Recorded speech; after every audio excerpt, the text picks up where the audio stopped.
and good evening, everybody, and welcome back to the Mythgard Academy. This is session number 11 of The Nature of Middle-earth, and tonight we are going to complete our discussion of part 1, he says, very confidently indeed.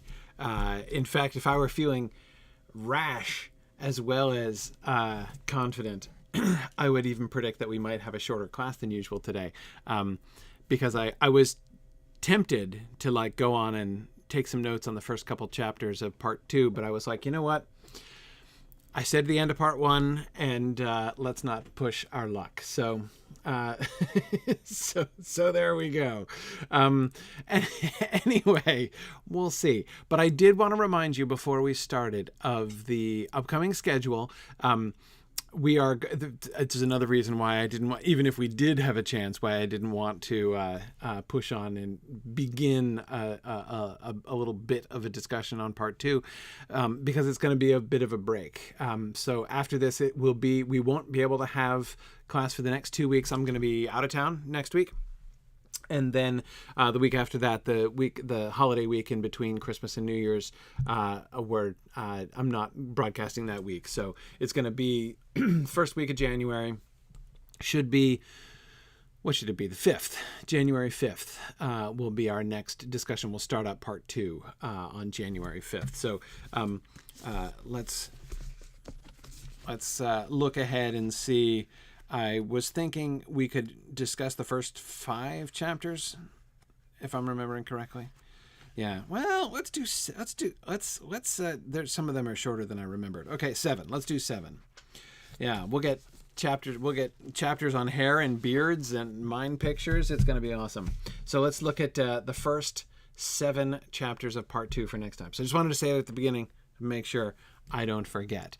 And to remember that after tonight, our next session will be on the 5th of January. Excellent. Okay. Very good. Let me see. I have the... there we go. I had the wrong thing up there. Okay. Excellent. Okay. Excellent. So, right. Plus, there is a poetry fragment to talk about tonight, James. You're completely right about that. So we will. We'll see. We'll see how. And needless to say, I want to talk about the poetry fragment. So, big and unexpected, unforeseen finish to part 1. Complete departure from the mathematics by the time we get to the end, the very end of part 1 here. So let's jump straight back into things here. When he returned to this again, now the date given for chapter 19 is 1969. So you'll remember that a lot of the stuff that he was working on before was happening around 1959. And then we jumped ahead. That kind of culminated in that moment where he's like, man, how about 1-to-1? Let's just do growth years 1-to-1. Remember that? And then he was like, at that point he was like, oh man, that stuff, it's crazy. It doesn't work. It doesn't make any sense. Let's just go to 1-to-1. And then he took a few years off and returned to it in 1965 and said, okay, no, 3-to-1. That's where the porridge is just right? The 3-to-1 ratio, not 12, not 144, just the 3-to-1 ratio for growth, and then the 144, and then everything works fine. So, that was 1965. Now we're up in 1969, which means not only are we fully 10 years after the original world building that he was doing in that post Lord of the Rings publication period, when he was really sitting down in the late 50s to really roll up his sleeves and get to work on redoing the Silmarillion, as we were seeing at the beginning. It's not only 10 years past that, of course, also if we remember the end, the other end of the timeline, 1973 was the year of his death. So it's only 4 years now before the end of his death that he's coming back to this. So this is now getting into that last phase. It's been 10 years since he's been sort of theoretically working on the Silmarillion. And so his returning to the world building here is very interesting to me. it's very interesting to me. I'm trying to think of this in the larger creative context. That is, trying to ask the question as I do sometimes, when I read these texts and these fragments of texts, one of the things that I ask myself, we can't always know for sure, but one of the things I always ask myself is, what is Tolkien doing here? By which I don't mean, what is Tolkien doing here? What I mean is, what is this text?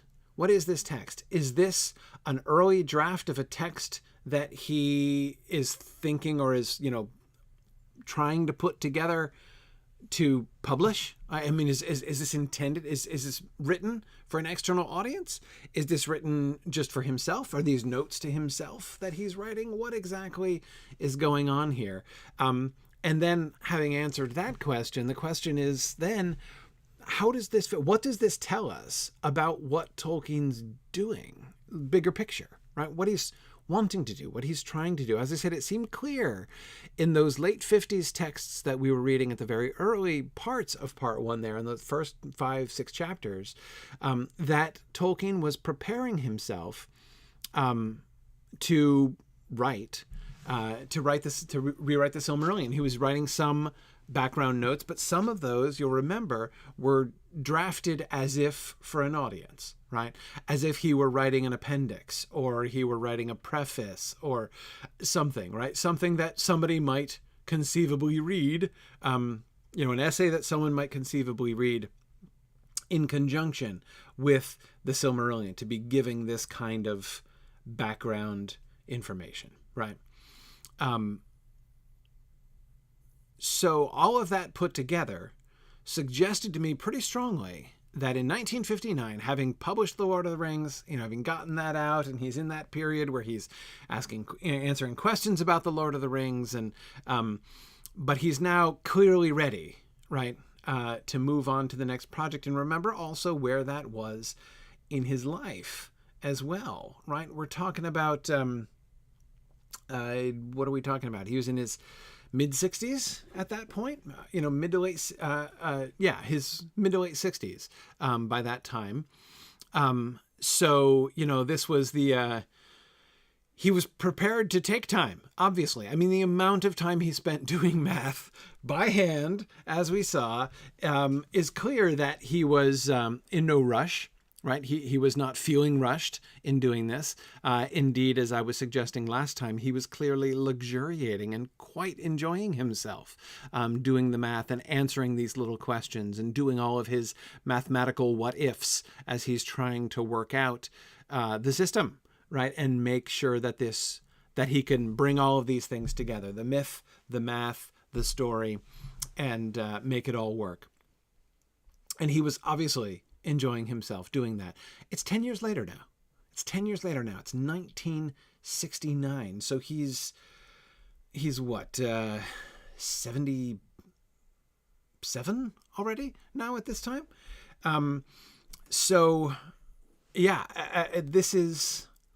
It's hard for me to think that Tolkien is approaching now in 1969, approaching the Silmarillion material in quite the same way that he was a decade earlier, right? In his mid-60s, mid to late 60s, he might have been thinking, okay, like now I'm approaching retirement, right? I mean, he's been teaching, he's been working he did The Hobbit and The Lord of the Rings and all this other stuff that he did while writing, while doing his academic work and his teaching and everything else. So now he's working towards retirement, right? So, okay, he's going to have some time now.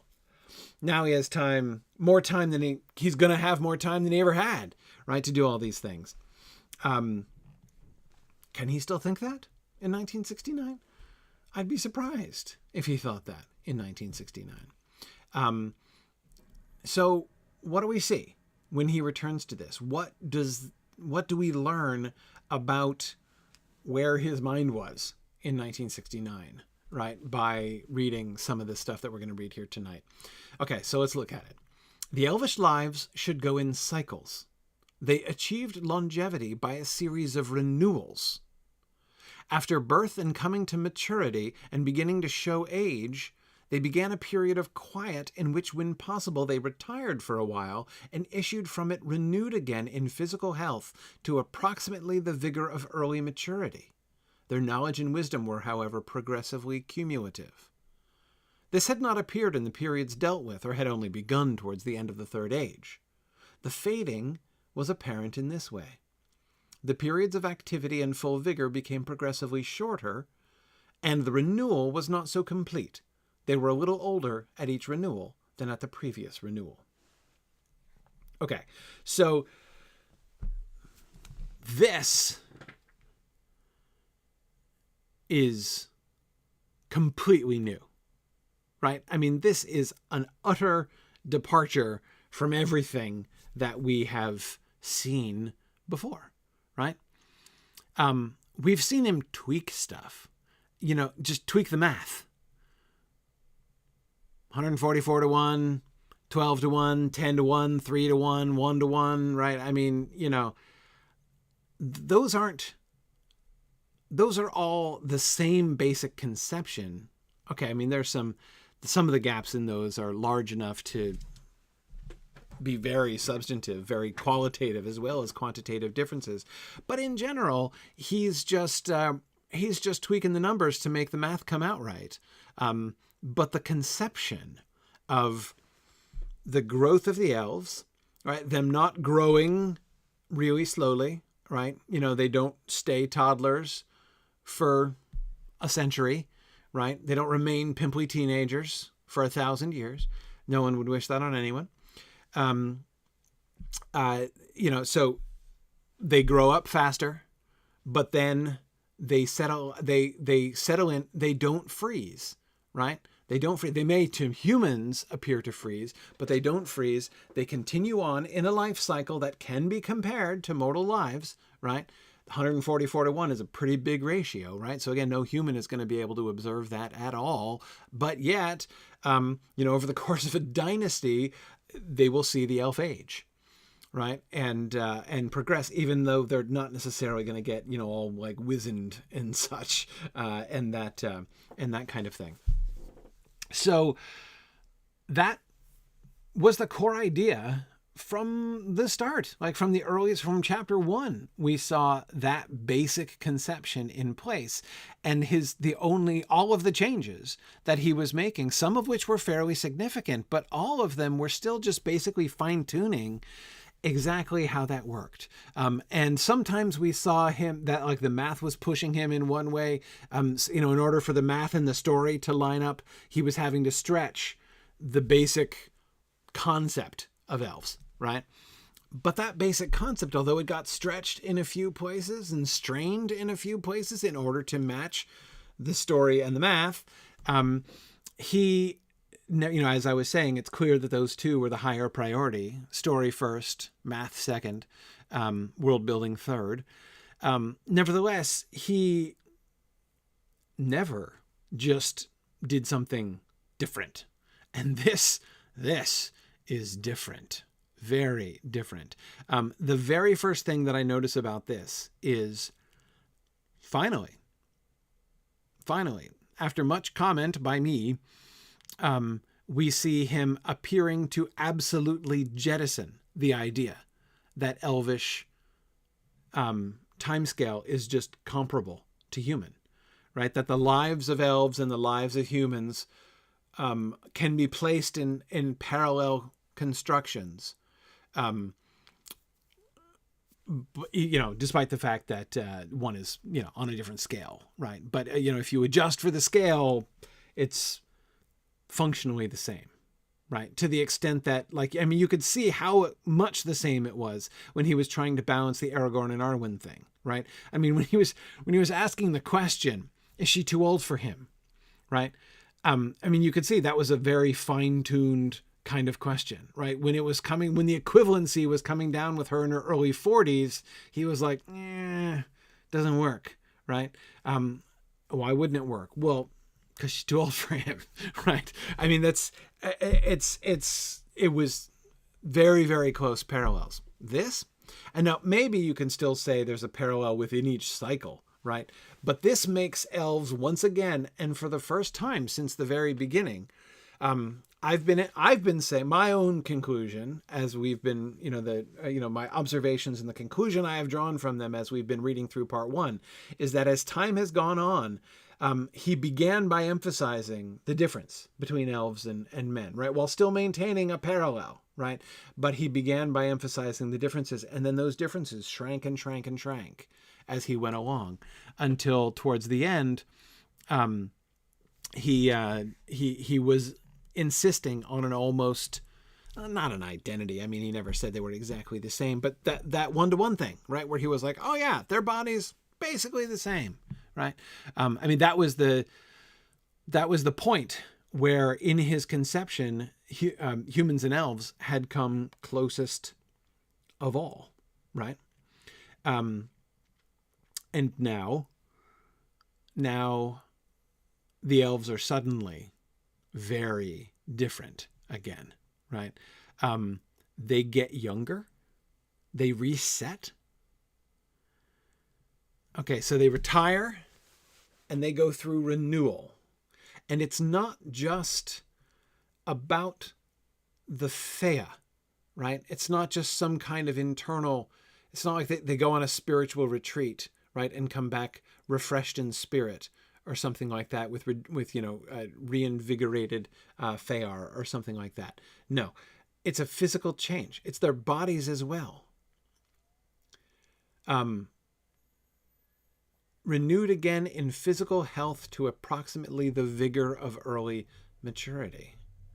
And it's after they're beginning to show age, again, in their bodies, so they start. So first of all, newsflash number 1, the elves start to look old. They didn't used to do that, right?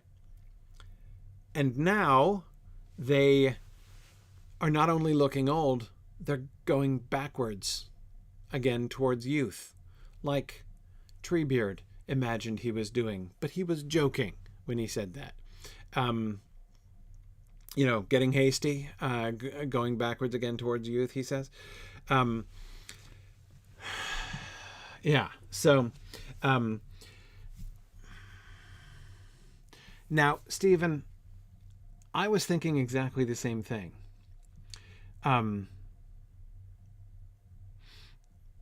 Stephen was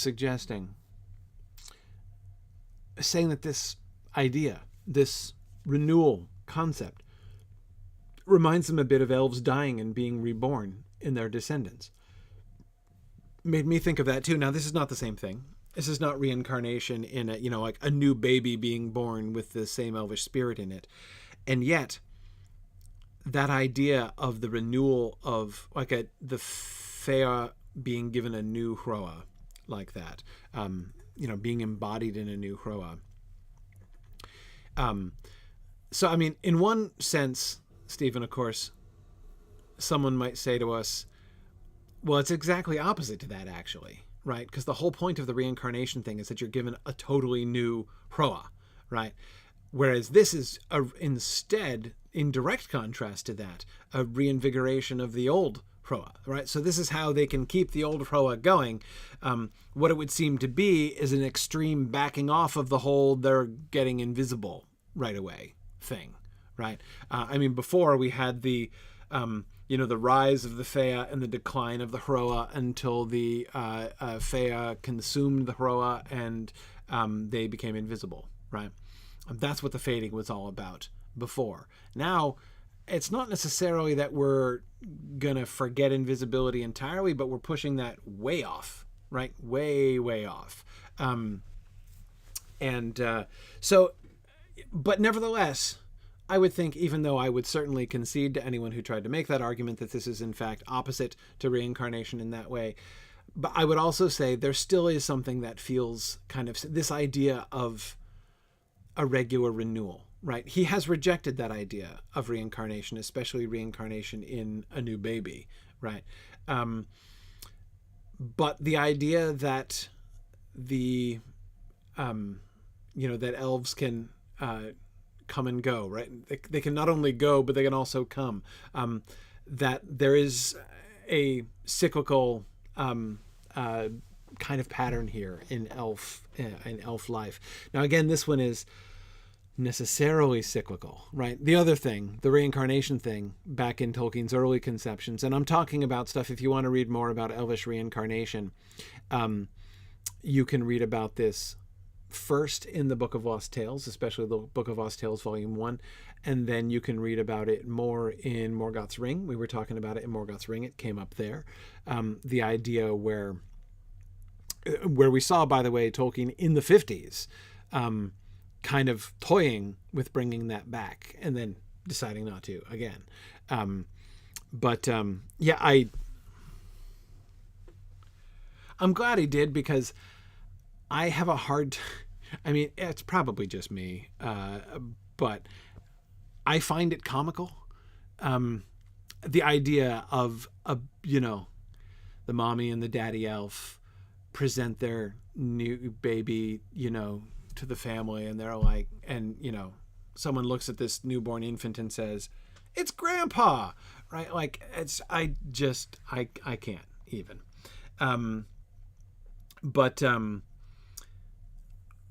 Yeah. Right. But exactly, Stephen, Tolkien never fully rejects anything. Like, that's exactly what I was thinking as well. We're on exactly the same track here, that Tolkien often cuts things. He often removes things. But as I was joking through, I've been joking through this series, he's got a drawer. Right, he's got a drawer in which he keeps everything that he's ever cut. Right, every sentence he's ever cut from the text, every idea he's ever released, he keeps it in a drawer. Not literally, right? I'm not saying he literally had a drawer. He had a figurative drawer in which all of this stuff was kept, and will sometimes pull it out at the most unlikely occasions. You will see a sentence that got cut from one place appear full, without editing, right? Like word for word. It will be of use again later on, or a name, right? Like Bloodorthin, right? Bloodorthin went into the drawer for a little while. Bloodorthin was the original name of the wizard, the Grey Wizard, who comes to Bilbo in The Hobbit, right? And takes him and the dwarves away. They traveled with the wizard Bloodorthin all the way until they left him in Mirkwood, and he was not renamed Gandalf until the dwarves emerged from the barrels in chapter 10. So the whole first 9 chapters of The Hobbit he wrote, the wizard was Bloodorthin, and then he changes his name to Gandalf, but of course he puts the name Bloodorthin in the drawer and he pulls it out again. And you will remember Bloodorthin gets mentioned in The Hobbit as the king who, I think, didn't he commission the spears that they see there in Smaug's hoard? Anyway, so that's just one really simple example of Tolkien's deployment of his drawer. Concepts like this seem to come up again and again. We were talking about this when we discussed Morgoth's Ring, when we saw, although he had appeared to remove the idea of Elvish reincarnation literally decades earlier, we saw him return to flirt with it again in the 50s. So this kind of thing happens. I think it's important for us to remember it. Yeah. Okay. All right. So notice the scale here. The scale here kind of surprises me, actually. And it's another way in which we see his whole conception of elvish lifespans changing very significantly here. He had been, well, I was about to say he'd been shortening the elvish lifespan. That's not quite right. That's not saying it quite right, because of course the lifespan of the elves was coterminous with Arda. That's always been true, right? And he wasn't deviating from that. But what I meant was their physical life, right? The time that they spent enjoying their Hroar, right? We saw he was introducing the fading fairly early by following his math, as we were, by looking at some of the playtesting he was doing. Remember, there were several times when he was calculating that Galadriel was on the way out at the end of the Third Age, right? That he would, was calculating her age span, and she was, she was due. She was due to start going all, Back to the Future at the end of the Third Age, right? She was starting to get a little fuzzy and transparent around the edges, right? She was going to start to fade imminently. And remember, there was one place where he was suggesting, this could really work for the story. It could very well be her own sense of her own imminent fading, that she is in fact losing her grip on her Hroa, right? And therefore on this interaction with the world that would lead to the temptation, that would set up the temptation. That would be part of one of the things motivating Galadriel when she was experiencing the tests that she was experiencing. So we saw him go there, right? But now look at this.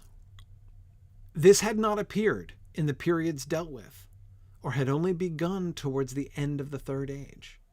So no elf in any of the stories anyway, had ever gone through. So all of the First, Second, and Third Age, apparently, is happening within the scope of the first life cycle of the elves.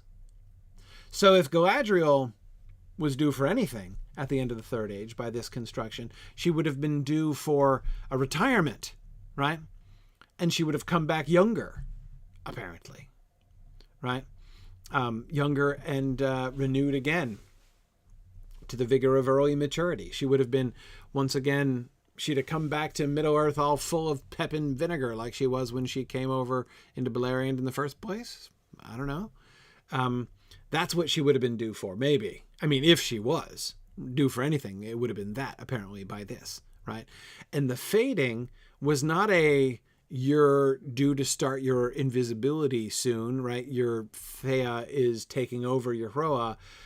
No, the fading was that the periods of activity and full vigor became shorter, and the renewal was not so complete. So there's, diminishing marginal returns, Kendall. That's exactly right.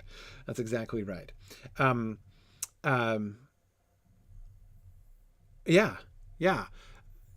And if the first cycle, they're getting progressively shorter, but if the first cycle lasted from, mid first age all the way to the end of I'm just gauging by Galadriel here, using his own model, right, as she's been one of his playtest points all the way through, right? So assuming he's thinking of Galadriel and that this conception works for Galadriel,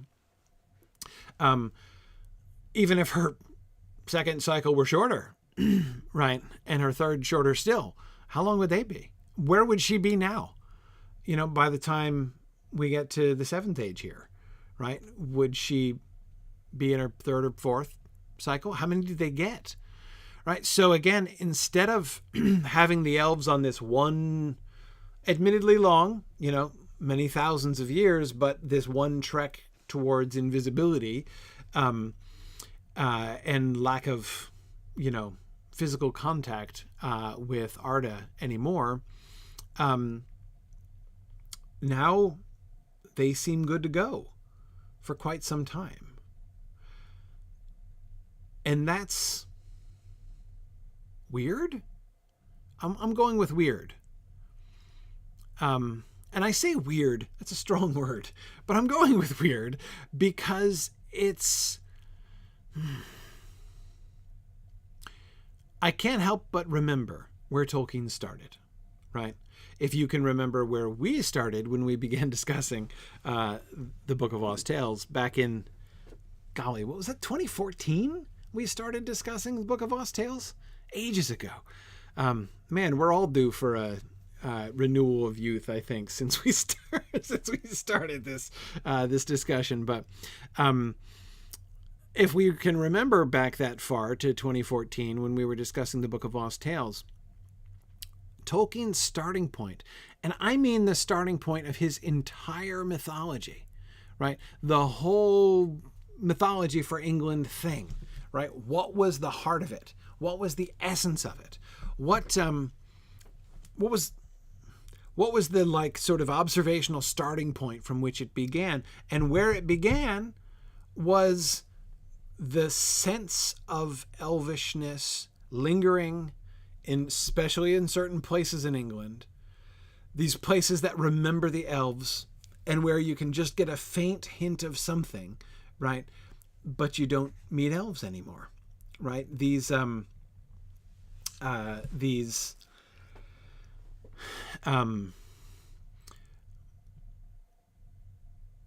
lingering companies, right? I'm thinking of some of his early poetry, like Criterion Among the Trees, where we see him talking about this and thinking about this. And again, he was writing that back in 1914, a century before we started talking about it. Anyway, that's where he always started. This is what the fading was all about. Why do elves fade? Why should there be a fading? Why do they diminish at all? Like, why is that part of the story? It's always part of the story, right? Galadriel talks about it, right? We've seen him talk about it from the beginning. Well, that's why. Because he was starting with a diminished elvendom. Now, at the very beginning, what he was doing was explaining the Victorian fairy conceptions, right? There was a popular, not exactly a popular belief, but a popular enjoyment of the stories of the little, Tinkerbell fairies, right? The little tiny fairies that hid in, bluebells and that kind of thing, right? And he was explaining, like, how did the great elves of old, how did we come to this, right? How do we come to this? Why are there, and yes, I know he rejected those and said that's not what fairy is really all about. That was later. He wrote that in On Fairy Stories decades after he wrote the stuff he did in the Book of Lost Tales, where it was obvious, despite any of his later protestations. He changed his mind, right? That's not where he began. Where he began as a creative artist, where he began as a myth maker, is with accepting as a given that Victorian conception of diminutive fairies, and working with that as a starting point, explaining it, right? How did fairies diminish, literally, physically diminish to become small? How did they, and apparently, perhaps, in some ways, invisible too. So again, like, that was the starting point. That was where everything began. And so the fading has always been a given in Tolkien's world. Well, okay, now the fading, it's still there, right? I mean, he mentions it right off, right? The fading was apparent in this way. But the ways in which the fading is apparent, according to him here, is not consistent with those stories that he was telling, right? Again, a genuinely new conception. This is very remarkable. Very remarkable. Let's keep looking. Another passage here on this. Okay, this is him continuing to, and now he begins to think about marriage and stuff. He's doing the world building again. Elves married in perpetuity, and as long as a first mate was alive and incarnate, they had no thought of other marriage. In Aman, the only case of a breach was Muriel and Finwë, right? Yeah, they're Muriel and Finwë, the Elvish bad data points. In Middle-earth, especially in the Elder Days, violent death was frequent, but the slain, perhaps, etc., could by the Valar be restored to life at their own choice. Okay, hang on. Footnote on be restored to life. That's Tolkien's footnote. By healing of the body or its complete rebuilding of one. A body, that is. The Eldar were ever reborn. That Eldar were ever reborn is a fancy of men. Yeah, that's ridiculous, right? Whoever thought of that? Clumsy idea, right? Yeah, no, that's a human fantasy, right? The relation of Fea and Hroa made this impossible.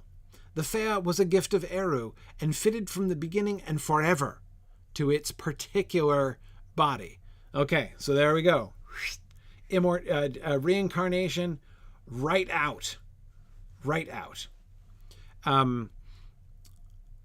It could be rebuilt, though. It could be rebuilt.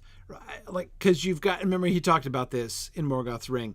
The Thea of the elf retains the blueprint, right? So even if your original body got completely nuked, right?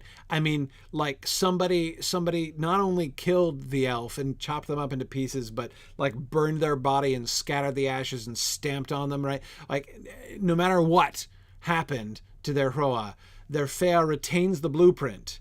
And so it could get, they could rebuild. They could rebuild. They could establish a new body. By the Valar. The Valar needed help with that process, apparently. But it's possible. It's possible. Okay.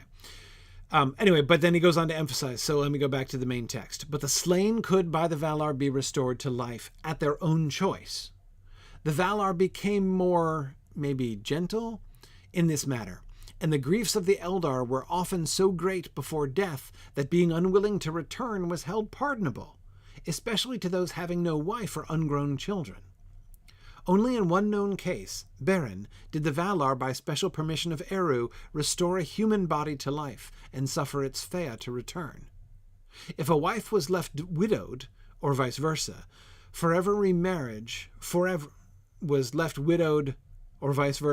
forever, remarriage was permissible but seldom occurred. Okay, now, first of all, none of this has anything to do necessarily with the renewal cycles that he was talking about before, right? He's going to come back to that in a minute, right? But let's make sure that I need to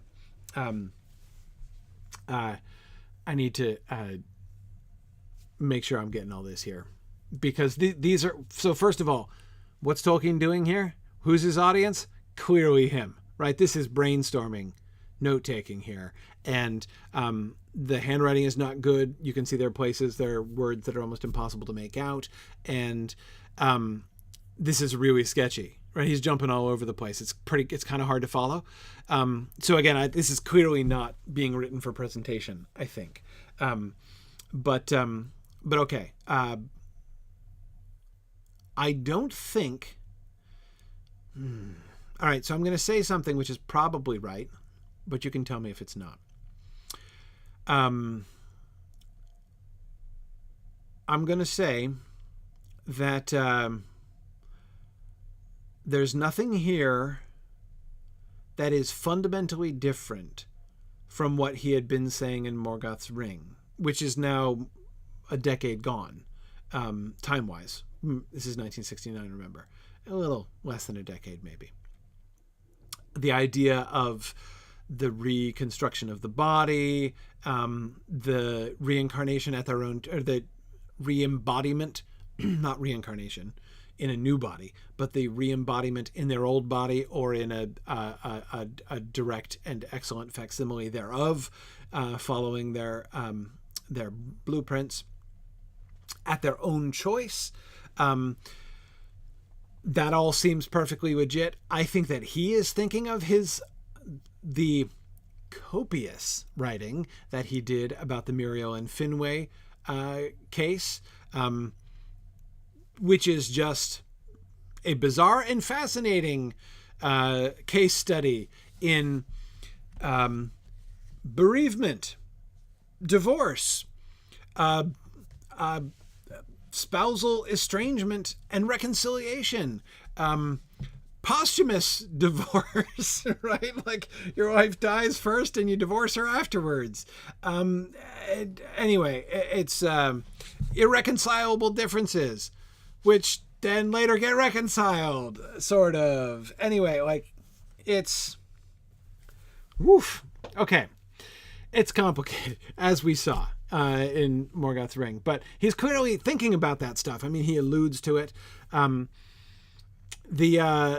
The line about the widow, where's the widow line? Yeah, okay. If a wife was left widowed or vice versa, forever, remarriage was permissible, but seldom occurred.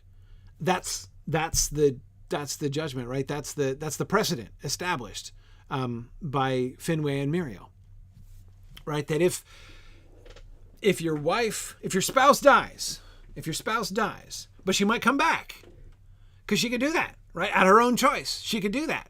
And if she comes back, like, guess what? You're still married, right? So you can't go off and remarry. Like, if your wife drops off a cliff and dies, right?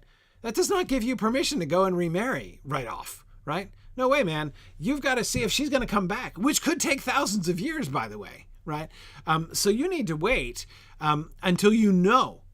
Now, how do you know? Well, that's a question. You know, Finwë got insider information from the Valar on that point. But if it's known somehow that the wife is not going to come back, because they can do that. They can choose. They can say, yep, no, I'm good.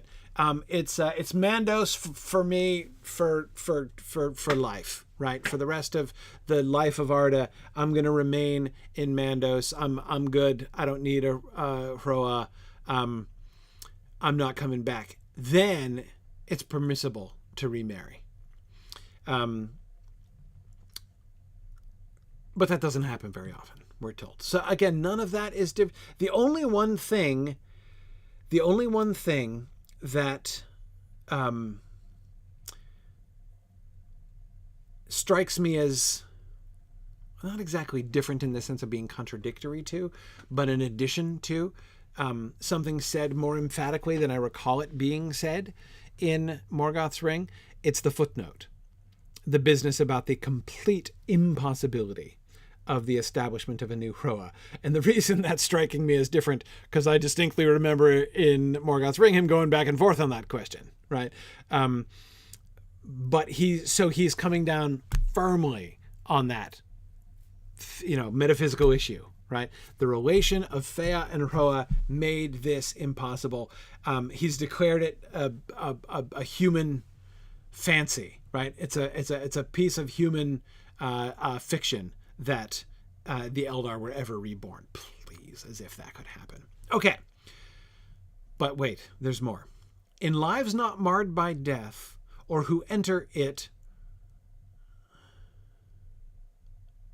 Wait. Let me come again. In lives not marred by death, or who enter it... What's it? Any guesses as to the antecedent of that? In lives not marred by death, or who enter it, the youth renewing left the pair young and vigorous. Pair of what? Husband and wife? Yeah, must be. Okay. All right. Marriage? Marriage. Marriage. In lives not marred by death. So he just talked about a wife was left widowed, right? So he's like, okay, when that's not the case, I've addressed the widower question, right? Now let's focus on two married elves who enter marriage, right, without there being a awkward mortality issue, right? So nobody's died. No one's a widow or a widower. Okay. In that case, is the youth renewing left the pair young and vigorous, both of them. Okay, so do they retire together? What do they do when they retire? I mean, they don't like go into a cocoon or something, do they? I mean, I that's a joke, kind of a joke, but like, do they retire in the sense of just like step out of public life, right? They just need a little peace and quiet. They get a little cabin off in the woods to themselves, right? Where they'd really just rather not be bothered? Or do they go into a kind of stasis, like not the same as Thingol and Melian were in, but like that kind of thing where they're just like in some kind of, I don't know. A long sleep maybe, Jen Artanis. I could totally see something like that, right?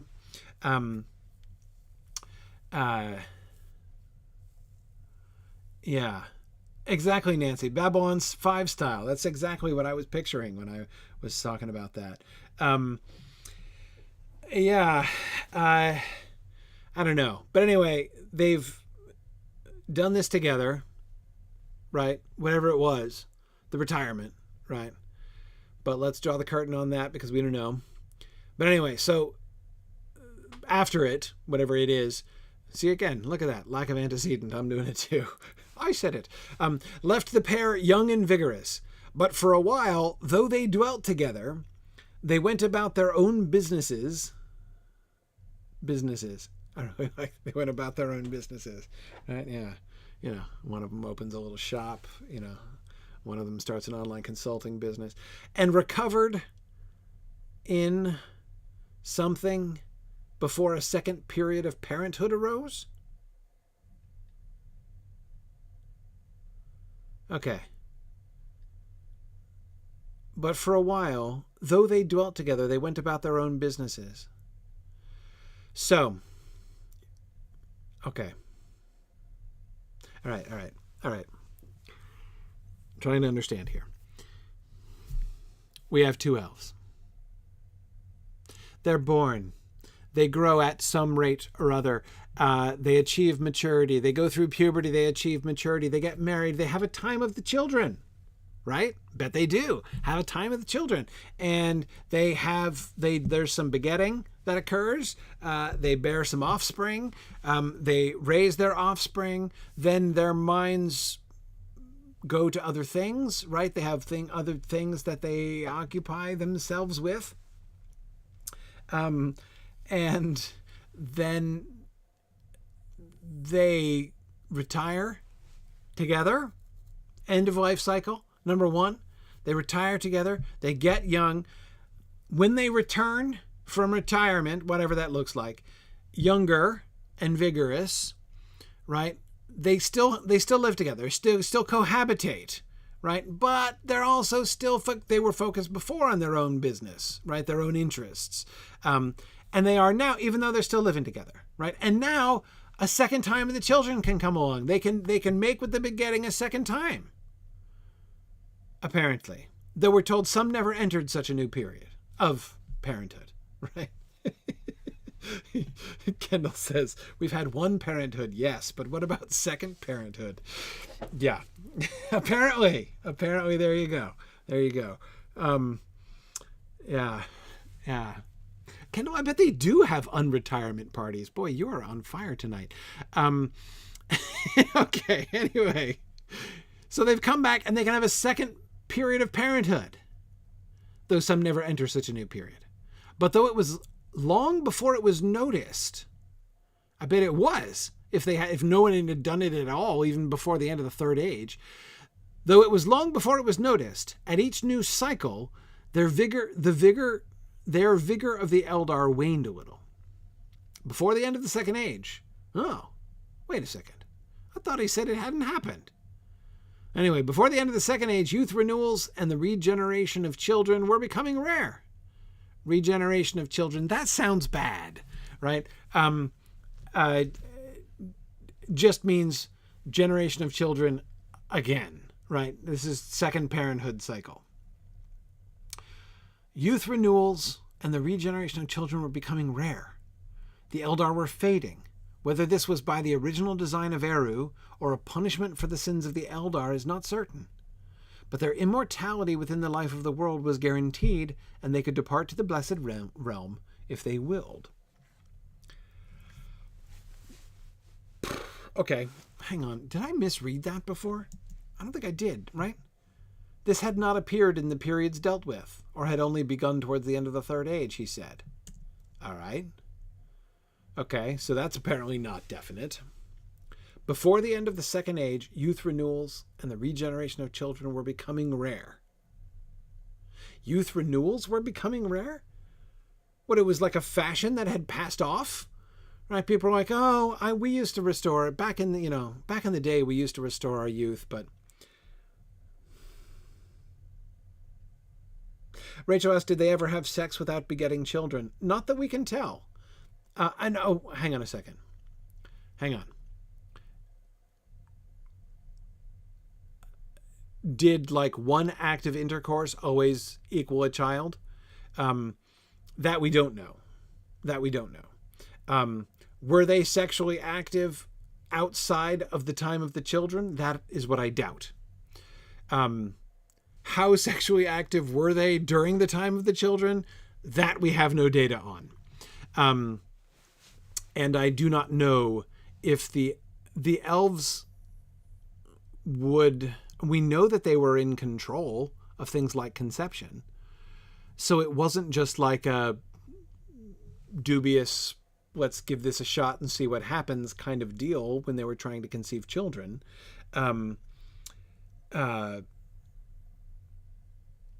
So it would seem likely that when they were in a begetting frame of mind, they were more or less successful in that undertaking. But I don't want to go beyond our data here. Again, I would be very surprised to discover that even like between husbands and wives, that they were, I would be very surprised to discover that they were sexually active even within their marriage outside of the time of the children. But I did not get the impression, I don't know. Yeah.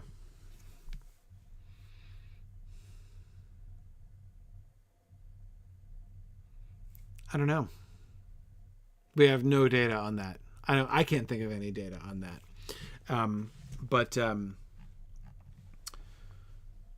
Yeah. It's an interesting question. I mean, what it makes me think of, Rachel, is the Greek gods, right? I mean, like, there isn't a single example that I can think of a story when one of the Greek and Roman gods didn't, came down, had sex with a mortal, and that did not result in pregnancy. I mean, it's like 100% potency rate, right? The embrace of the gods are never infertile. That's a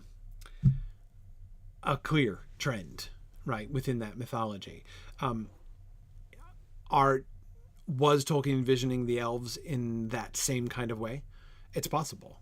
I mean, I would not be surprised. But again, we have no real evidence that was part of it. Yeah. So, yeah. So Devora, we don't have any reason to suspect that the elves ever experienced infertility. Is there any story that even vaguely hints at that? A thwarted desire to have children on the part of the elves? There can be times when they don't, because, it's a time of, war and strife, right? So that they don't have children. But as far as like that, good faith efforts are being made and yet unproductively, right? That's what I don't know. And I don't think of any that there's any evidence for. Yeah.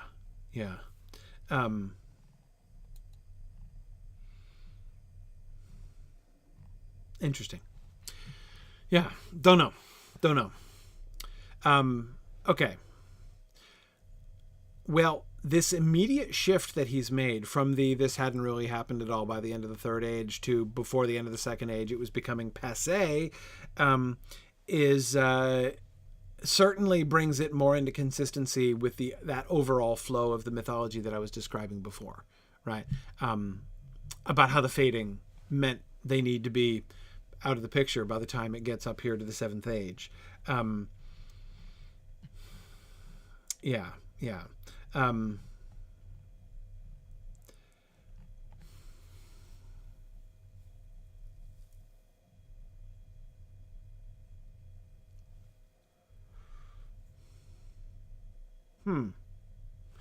Except, think about that last sentence again for a second. He talks about the fading and says he's not sure whether to attribute this to the original design of Eru or to a punishment for the sins of the Eldar. But their immortality within the life of the world was guaranteed, and they could depart to the blessed realm if they willed. Their immortality within the life of the world was guaranteed. Does he mean They're Hroa? Like the Hroa of those elves? The Hroar? Gotta make sure I get my plurals correct here. Do we see him here backing away from the idea of the invisibility, right? Them fading, like from view, right? From the idea that the Fea is going to consume the Hroa of each elf as they move forward. I don't know. I don't.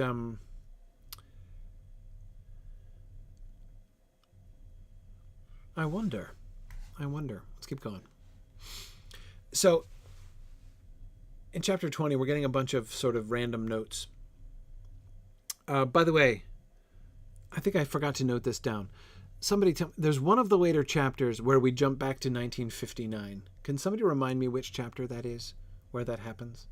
I want to make sure I don't lose track, because I don't think I noted it. I think I forgot to note that down, and I want to make sure I remember that. Okay, here's a little note that really jumped out at me. Time in Lorien? See explanation in Lord of the Rings Volume 1, but adjusted except for elves.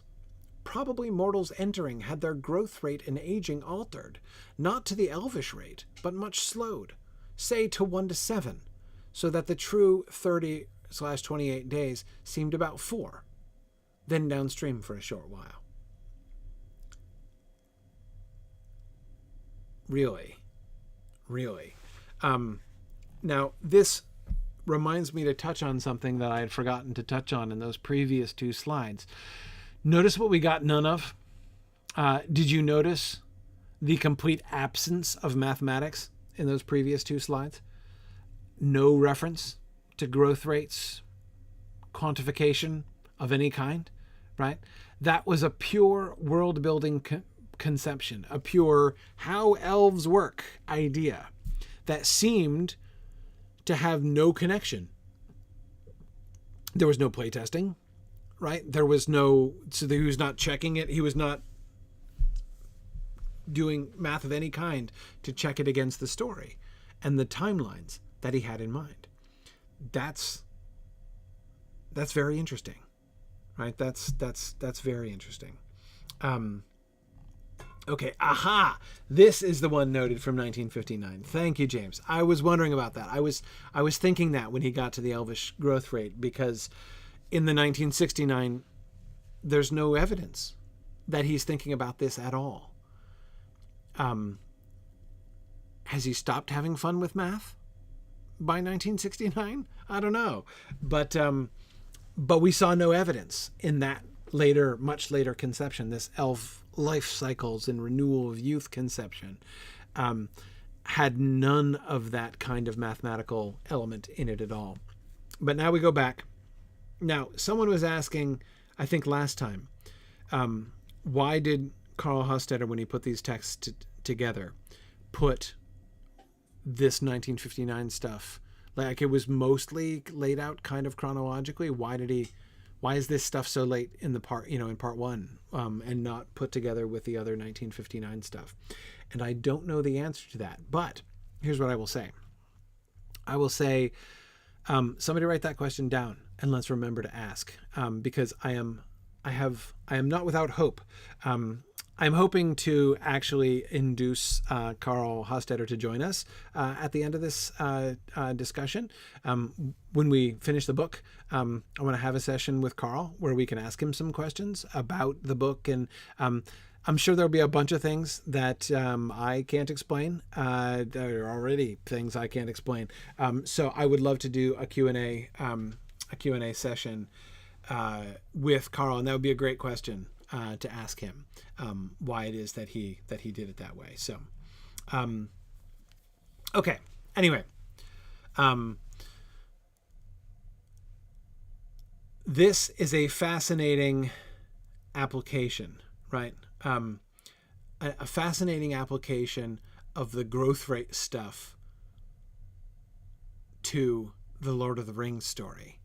The only time that the mathematical calculations, right, that his working out the conception of growth and aging among the elves was really coming into contact with the Lord of the Rings story was in the Aragorn and Arwen timeline, right? And there it was only coming into play because he was taking their ages and those, sort of that progress as fixed points, right? Now this is quite different, right? We see here he is attempting to explain. We got the idea that time moves differently for elves, that elves perceive time differently. And what if that's what happened when they were in Lorien, right? So he wants to explain this, and he can do it mathematically. Their growth rate and aging rate were altered, not quite to the elvish rate. They didn't become elves, right, while they lived there. If they did that, then presumably Lorien would have been an even more popular retirement spot than it was. But much slowed, say to 1 to 7. So they only experienced 4 days, despite the fact that they were there 28-ish days, right? That's really interesting. And then we have the question of, Kendall was saying, does Aragorn's aging get further slowed because he's already at the 1 to 3 ratio? I don't know. Was he at 1 to 21? Is it multiplicative, right? How does that work exactly? Is it average? Is his age slowed to I don't know, 1 to 5, right? Between 1 to 3 and 1 to 7. I'm not real clear on that either. I don't know how many days it appeared to be to Aragorn, right?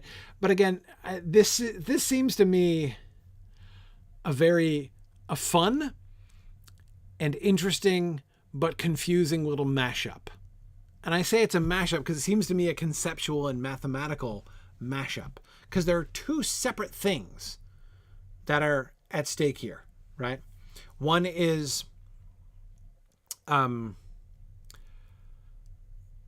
growth rate, how long it takes you to grow up, right? To mature, for your body to mature. And then the other thing is perception of the passage of time. And he seems to be eliding those two things here, right? The reason they didn't perceive the flowing of time is that their growth rate and aging had been altered. Is that how it worked? Really?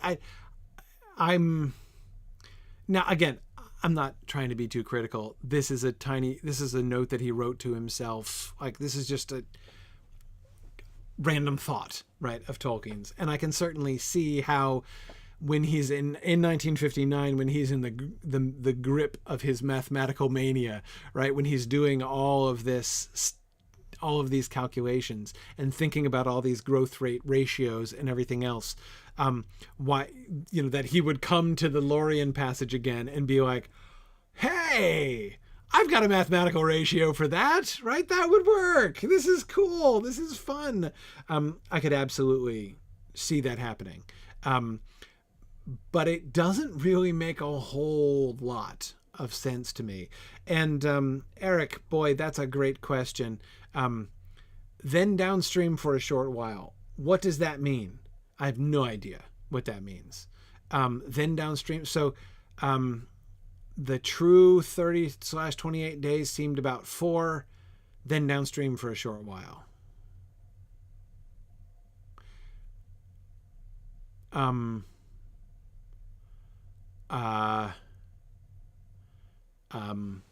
don't know. Literally downstream?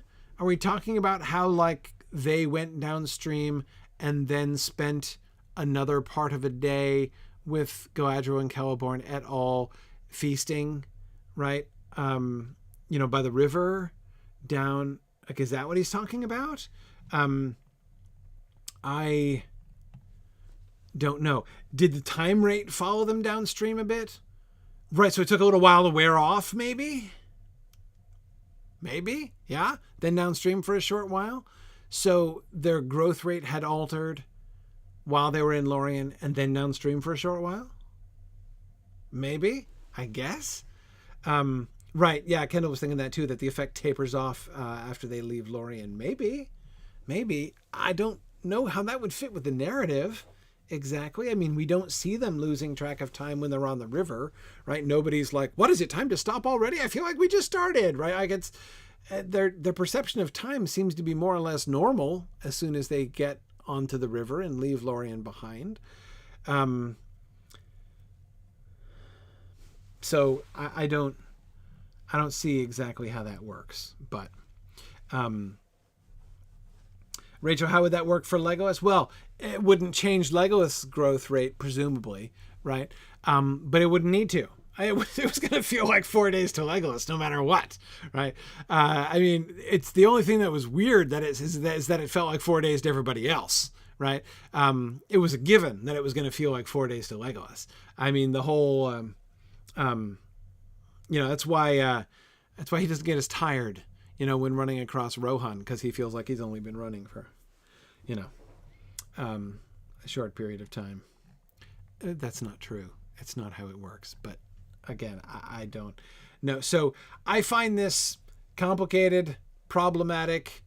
I'm highly dubious, but it's fun, interesting to see Tolkien thinking about this way. And this jumped out at me again because it was the first time we see him trying to explain a phenomenon in the Lord of the Rings story, other than the marriage age of Arwen, with this other math stuff. So that's interesting.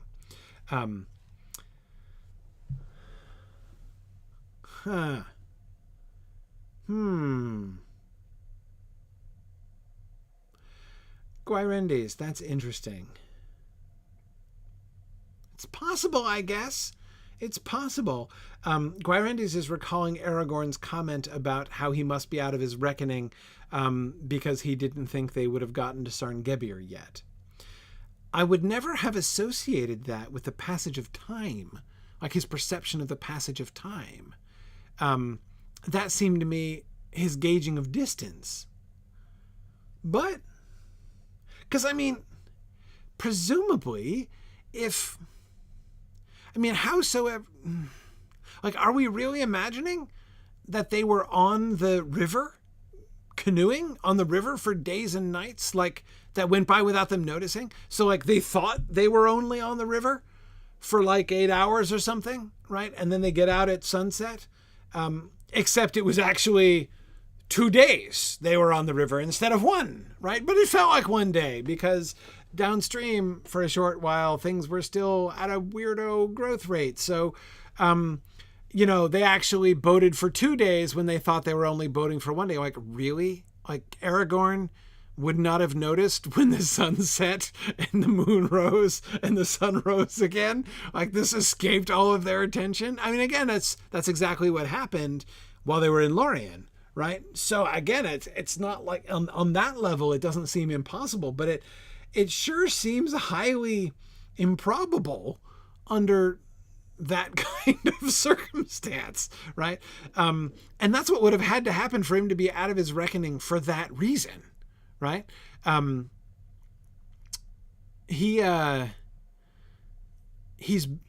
Aragorn attributes the getting to Sarngebir quicker than he thought they would by his misgauging of the speed of the river. That the river is literally flowing faster than he remembered that it flowed, was flowing.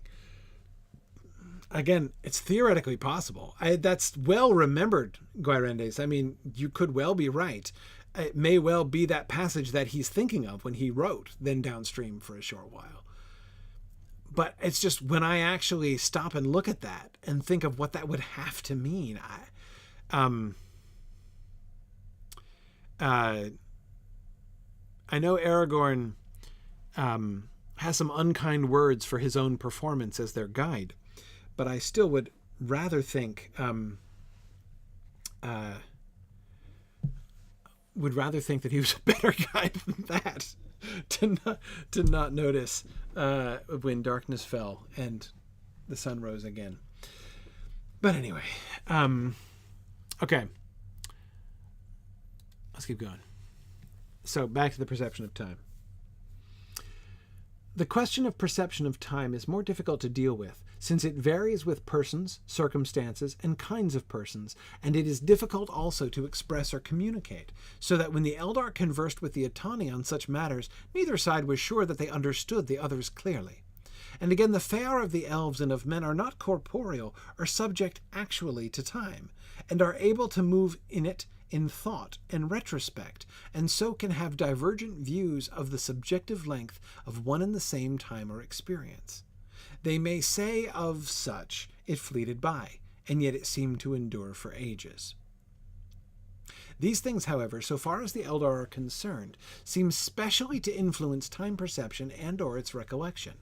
On one side, youth, inexperience, vigor, and eagerness. On the other, age, experience, failing vigor, dullness.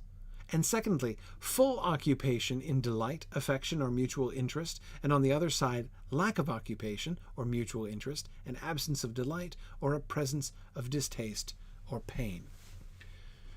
Okay, all right. Once again, I note in his discussion here, and I will, let me just say off the front here, okay, out front.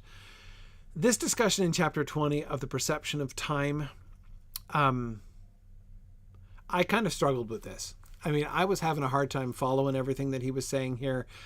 He seems to me to be kind of casting about for a better way to explain this, a better way to talk about why the perception of Elvish time is different, how that differs from humans. The fundamental thing that it seems,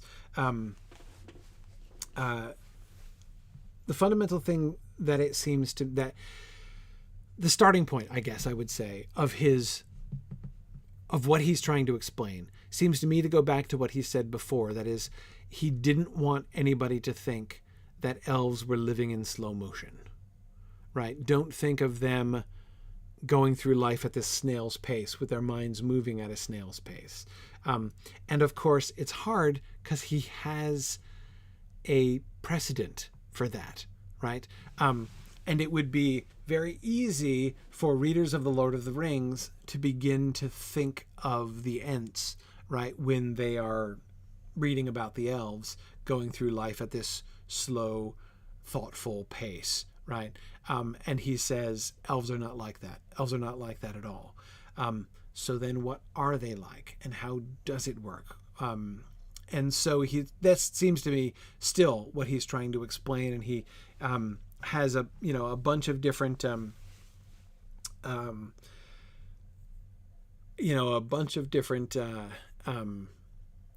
ways to try to think about that. What he's getting at here is the subjectivity of time, right? The fair of elves and of men are not corporeal or subject to time, and are able to move in it in thought and retrospect, and so can have divergent views of the subjective length of one and the same time or experience. Our fair, human fair as well as elvish fair, right? Our own consciousnesses, our minds, are not bound merely to progressive time, right? We can think back in time. We can imagine ahead in time. We can be focused in on something. We can be thinking about nothing, right? There's lots of ways in which one objective time period can not only seem, so you've got one 15-minute period and another 15-minute period, each of which might seem, one feels like it's gone in a heartbeat and the other feels like it lasts for an hour and a half, right? We've all had those different kinds of experiences. So on the one hand, we have some way to understand these kinds of differences. It's that second paragraph I want to go through again, though. These things, however, so far as the Eldar are concerned, that is this subjectivity in the experience of time's passage, these things, so far as the Eldar are concerned, seem specially to influence time perception and or its recollection. Okay, so the following things I believe that he means. So these are the things. Among the things which specially influence time perception and or its recollection are the following: youth and eagerness on the one side, age and dullness on the other side. And secondly, full occupation and delight, affection or mutual interest, lack of occupation, mutual interest, and absence of delight, or a presence of distaste or pain. So presumably it's the former ones that make time go fast and the latter ones which make time go slow. In subjectively, right? Subjectively. Yes. Thistledown, kind of like the shift of time at the DMV. Exactly. I think that would be lack of occupation, mutual interest, and absence of delight, or a presence of distaste or pain, or indeed all of the above, right? Yes, I think that's that seems to me perfectly fair. So, okay. And then he keeps going.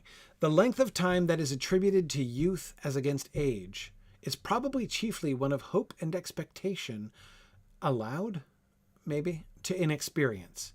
A child's afternoon seems a boundless vista, but this is chiefly in thought or before it is spent. If it is fully of occupation, it will race by soon like a flash, and tea time will come before anything but a beginning of the plan is achieved. By the way, I totally thought he was talking about my whole life when he described this. I live in this continual state. When the afternoon, or whenever I have a period of time ahead of me, I am completely convinced that it is a boundless vista, right? The marvelous stretches of time. Oh, I can't wait. I have all this time to do this thing, or, I'm going to be able to relax for this whole chunk of time. And then it races by like a flash, and then tea time comes and nothing but a beginning of the plan is achieved. Man, tea time will come before anything but a beginning of the plan is achieved. Boy, that could be the subtitle of my biography. But so yeah, I'm tracking with this for sure.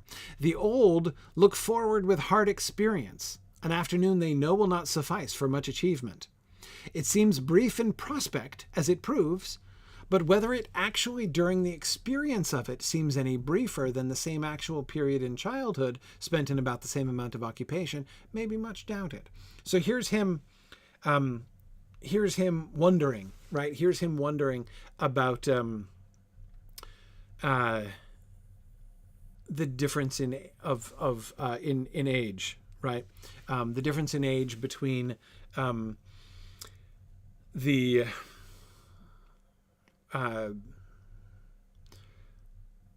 how they perceive time. And again, I'm taking this as him thinking aloud, like thinking with his pen here, right? He's thinking with his brain, he's thinking with his pen and trying to think, is age a good way to try to explain this, right?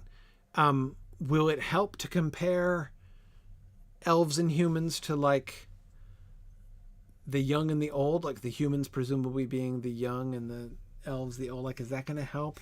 But it seems like even he is wondering whether this is actually helping, right? I didn't find very much that was very like definitive, but again, I always enjoy reading Tolkien's notes to himself, because we are seeing his mind work, right? How he thought, as he is clearly thinking with his pen, right? He's clearly thinking through these ideas. Okay, so I love this part. This is, of course, from some of his language notes on the time words that elves use. So once again, he's doing world building here, but he's doing world building in the context of what he loves best, which is his invented languages, right? And he says, our language is confused, using after or before, both, in certain circumstances, of the future. We sometimes think and speak of the future as what lies before us.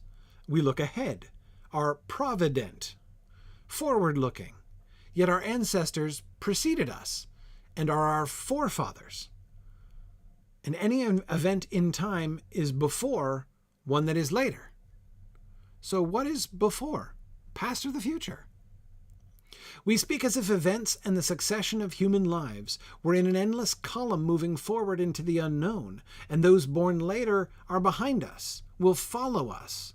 Yet also as if, though facing the future, we were walking backwards or being driven backwards, and our children and heirs, posterity, were ahead of us and will in each generation go further forwards into the future than we.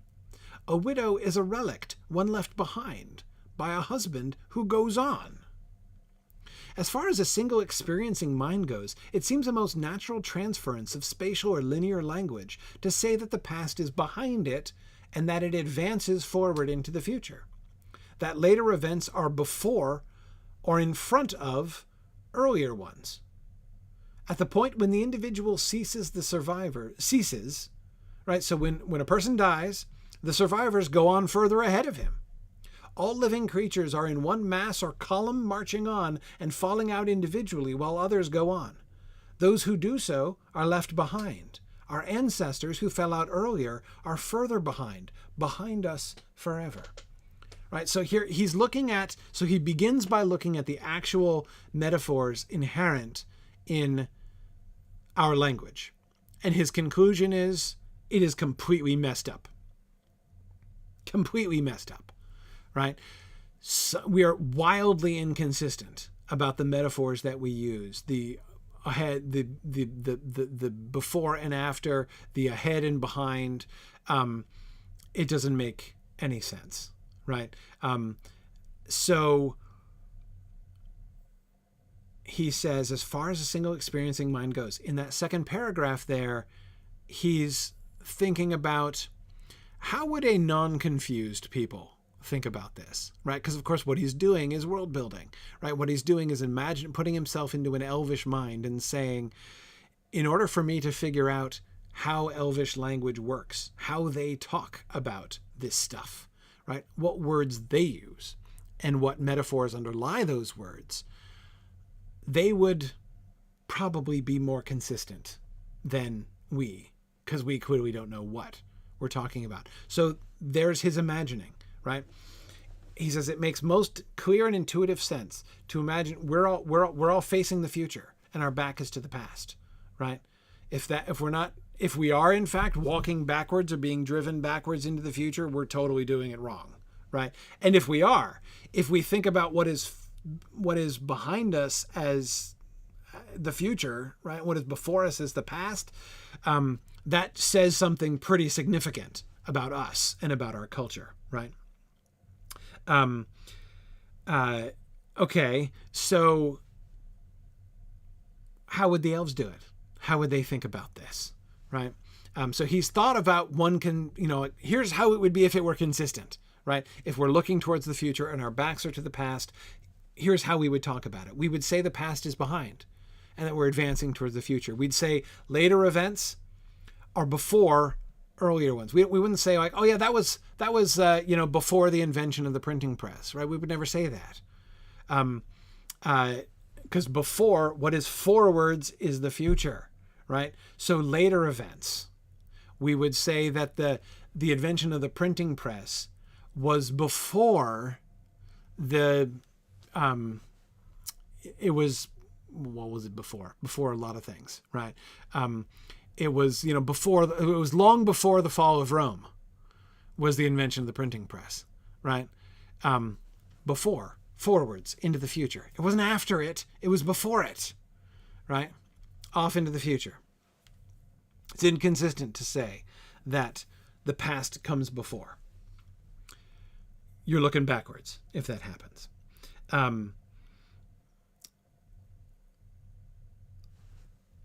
Our ancestors are not before us. They're not our forefathers. They're our afterfathers.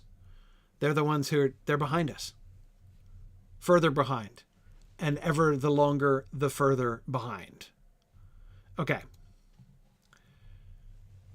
So, in Elvish sentiment, the future was not one of hope or desire, but a decay and retrogression from former bliss and power, though inevitably it lay ahead, as of one on a journey. Looking forward did not imply anticipation of delight. I look forward to seeing you again did not mean or imply I wish to see you again, and since that is arranged and or very likely, I am pleased. It meant simply, I expect to see you again with the certainty of foresight in some circumstances, or regard that as very probable. It might be with fear or dislike, foreboding. Their position as of latter-day sentiment was as of exiles driven forward against their will, who were in mind or actual posture ever looking backward. So he doesn't say, the elves are not confused like we are. Well, he does say that, in a sense, right? The elves are not confused. But many of the confusions that we have in our language are retained in their language because of their culture, right?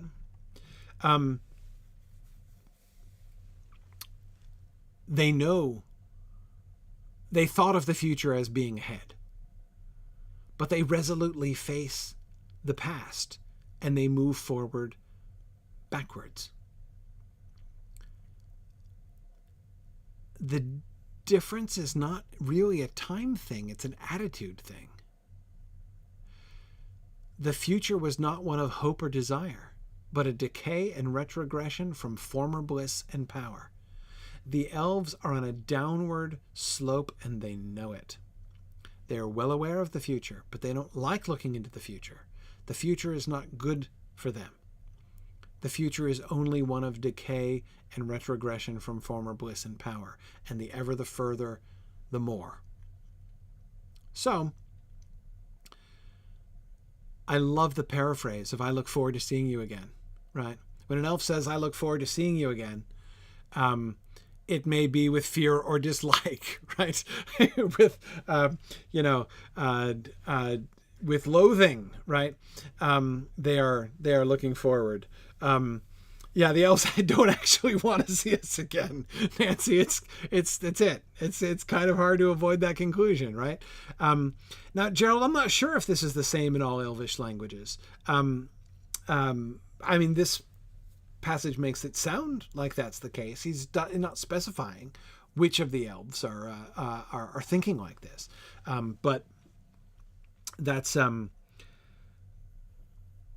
very interesting. It's very interesting.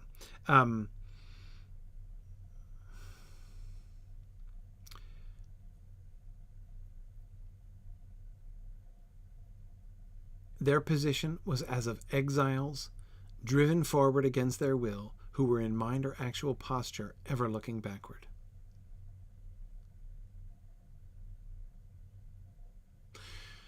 By the way, here's another question I would ask Carl. And this is fortuitous, right? Because, of course, Carl is, one of the people who's been working most with Tolkien's language writings, right? His linguistic writings for years, now. So here's a question that I would ask Carl. I would ask, not only is this the same in all Elvish languages question, Gerald, which is a very good question. I would ask, which came first? That is, did he introduce these words into his Elvish languages and then perceive this pattern and draw this conclusion? Or did he do it the other way around? Did he think this out first and then decide what the Elvish words were? Or had he already ascribed Elvish words for, had phrases which meant, to look forward to, the forefathers and those who were behind and all those things that he was talking about before? Had he already come up with words for all those things and said, hang on, how does this work?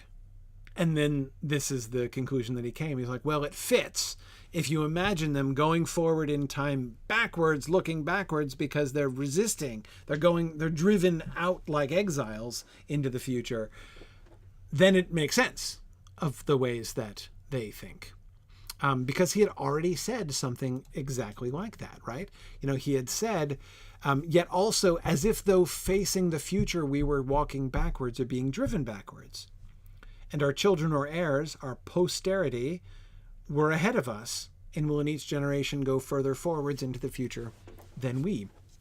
So he's saying that one way to reconcile the apparent contradictions within our language is to imagine, like, we don't seem to be oriented in one clear way, or rather our orientation does not seem to match our motion right forwards. It's as if we were looking backwards, being driven backwards. So is that in fact what's leading him to say, like, whether or not that in fact explains our own confusion of language? He's saying it does explain the Elvish. What could be seen as an apparent confusion in the Elvish language.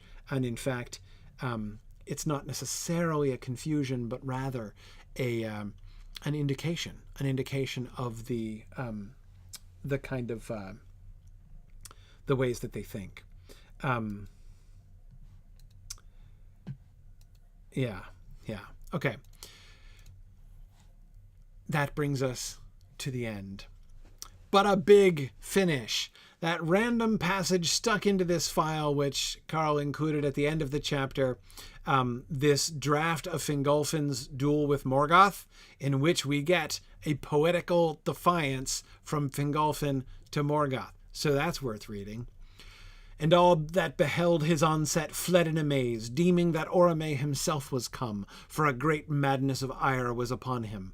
Thus he came alone, even to Angban's gate, and smote upon it once again, and sounded a challenge upon his silver horn, calling upon Morgoth to come forth to combat, crying, "Come forth, thou coward lurking lord, to fight with thine own hand and sword, thou wielder of hosts of slaves and thrall, pit-dweller shielded by strong walls, thou foe of gods and elven race, come forth and show thy craven face.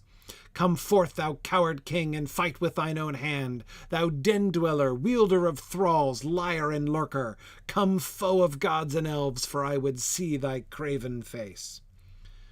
All right, for I would see thy craven face. Oh man, I love that line.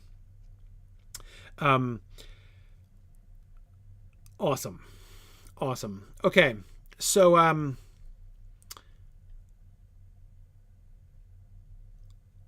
what do we get here?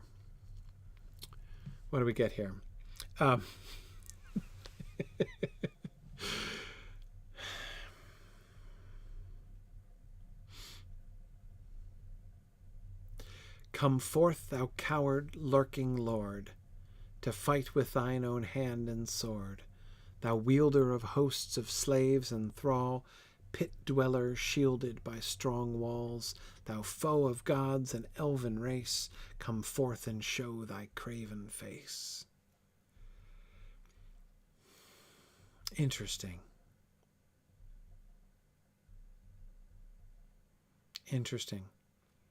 Where does this fit?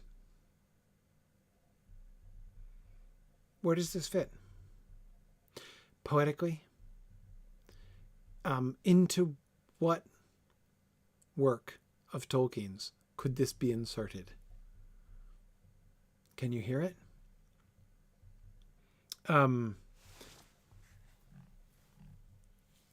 It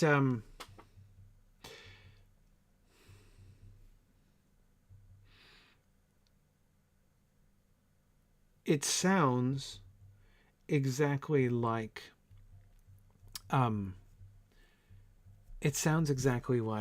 the well,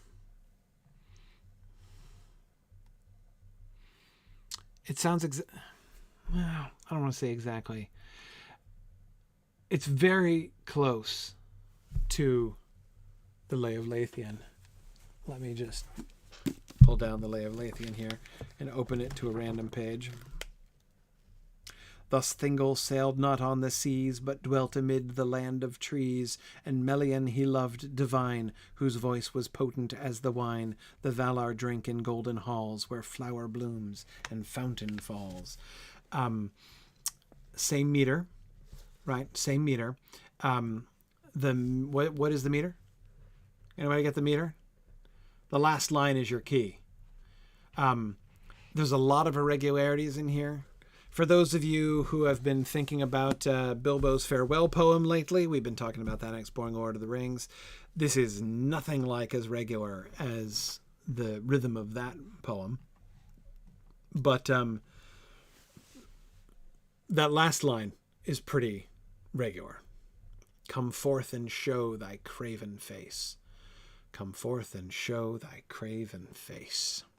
Almost perfect iambic tetrameter. 4 beats per line, right?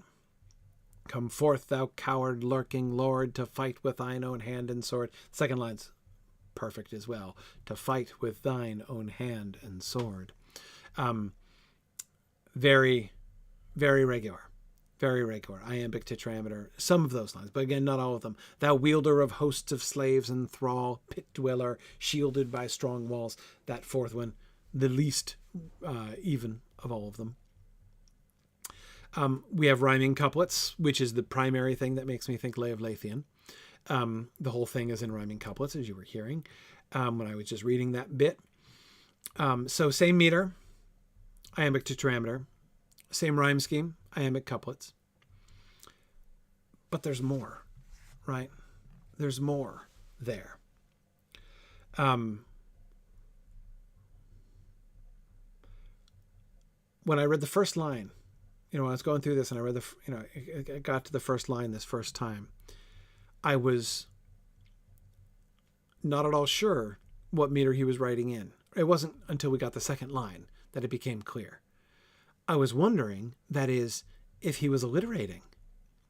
Come forth, thou coward lurking lord. Is he alliterating? Yes. Is there alliteration? Yeah, there's definitely alliteration. I meant, was he using alliterative verse? It didn't quite feel like the rhythm of alliterative verse in that first line, but it sure had enough alliteration to look like it could be. So I wasn't sure, but again, the second one and the rhyming couplet makes it very clear.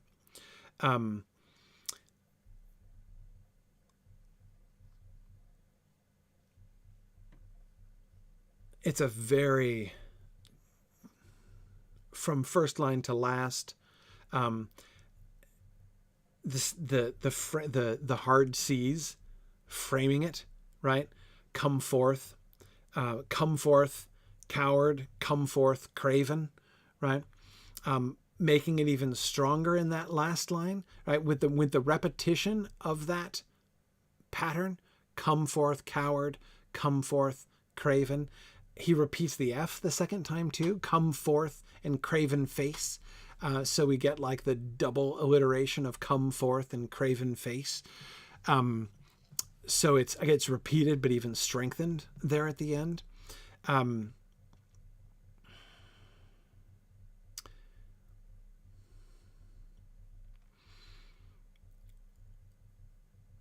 The repetition of the F in line, we got some sort of symmetry going on there.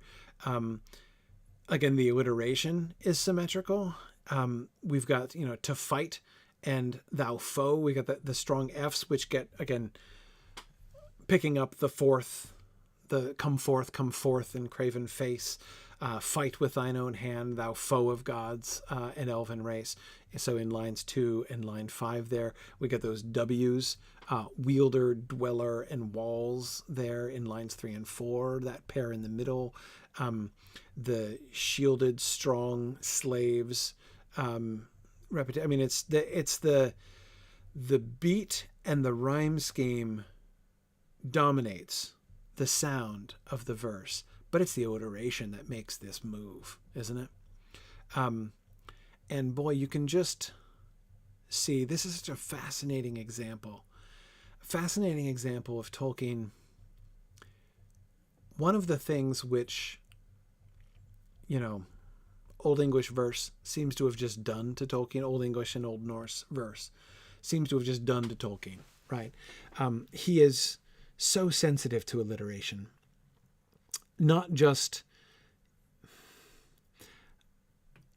I don't know, using it in patterns in this way, if you see what I mean by that. Yeah. Well, Gerald, Melkor does use a hammer, but nobody knows that. He's never done it before. This is the only time Melkor comes out to fight. I mean, we know he fights with Tolkas, or Tolkas fights with him anyway, but they seem to wrestle at that point. And I suspect that Melkor did have a sword in Valinor back when he was teaching the Noldor to make swords. I bet you he had one that he made for himself, to show them. I bet you he did have a sword in Valinor. He does not indeed, in the event, come out and fight with a sword, right? He comes out and fights with a hammer. But again, he never had before. So that's sort of a surprise. Yeah.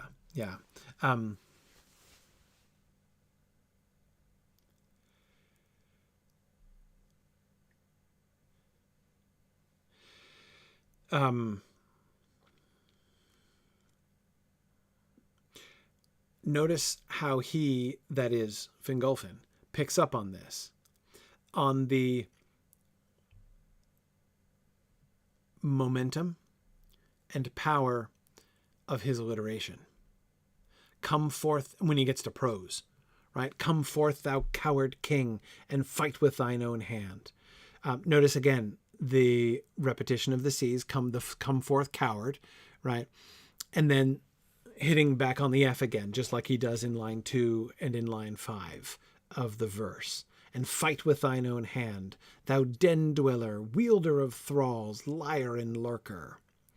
Den dweller, liar and lurker.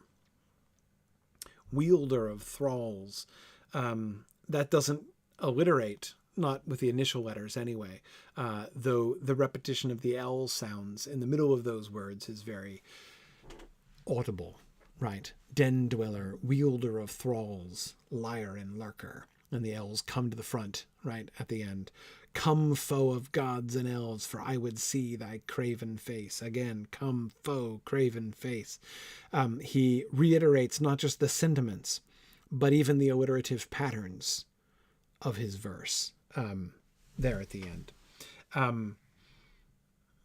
Yeah.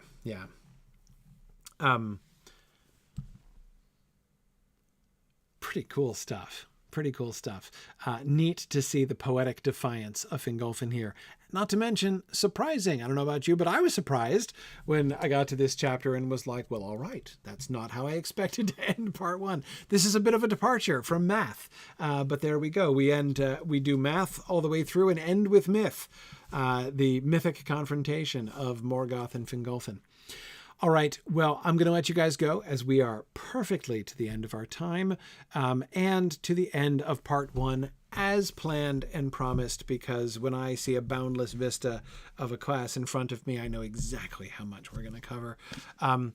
Part 2 next time. So let's do again chapters 1 through 7. Let's read chapters 1 through 7 and we'll see how far we get next time. And the next time will be, as you will recall, on the 5th of January, 5th of January, next month.